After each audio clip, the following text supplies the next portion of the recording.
So what was it like for you just to hear that speech? And what was it like for you to write that speech to him? Shit. Like that moment? That was an amazing ass speech, bro.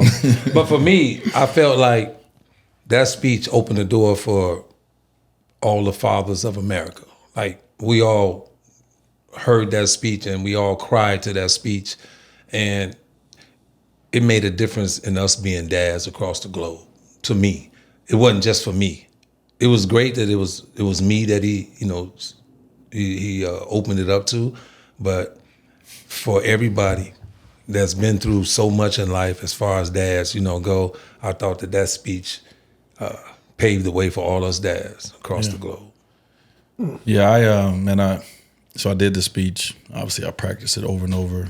And then I watched it after that night when I got back, once we got back from the party and everything. I cried. I cried like a baby. I cried for like 3-4 hours after I got home. Bro, I cried. Me too, bro. I couldn't stop crying. And the reason is because, as my dad just said, like, I wrote that speech to my father, but I wrote that speech to fathers because I deal with the same things. And no one cares what the father goes through, man. I'm just being real. Like, it's emotional for me to even think about. No one cares what we go through and what we deal with because, rightfully so. Like, it's been strong women's had to raise kids for the very longest.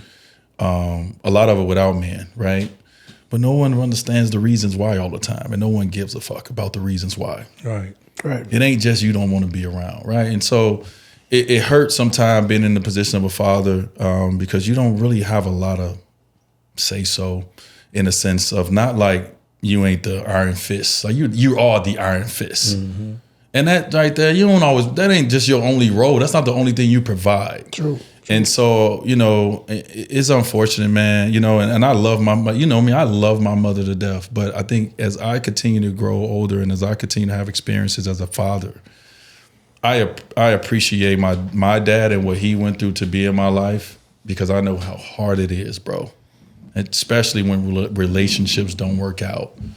Your kids are gonna, they gotta deal with that and they gotta choose. Even if you ain't even trying to have them choose, they gotta choose because y'all didn't choose each other, right? And so that right there was emotional for me, man, because that was for all fathers, and especially fathers that go through what I know he went through and he goes through and went out through. And it's not just the strife of like the not being able to be in your kids. Right. It's just the strife. Even as a young man, you're gonna get to a point where you're gonna feel like I felt like I'm bigger than you. Right. You don't know what you're talking about. That testosterone started popping up in me. My chest got big. I started getting, girls start liking me. I started feeling myself. And it's hard.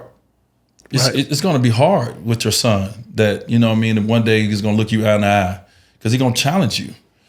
And so, man, that was for everybody. And so I was glad that my dad didn't know what was coming because, I definitely have my whole life, like I've always, tried to say thank you to my father for what he did for the game of basketball for me. But I just felt like on my biggest moment, it's a lot of things that happen in our life. Like one of my biggest moments when I got drafted. And my dad and our relationship was in a fucked up place. And my dad wasn't at the draft. And that always hurt me. Like, that always hurt me, but you make decisions in real time. Right.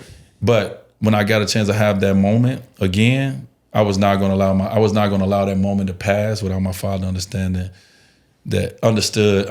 what he mean to me and what he meant to me and what he meant to me for that, putting that ball in my hand and, and making me as tough as he did. Because it's the only way I made it in this world that I'm making it because he made me as tough as I am. It was definitely for him, but man, it was definitely for fathers everywhere. Yeah, across the globe.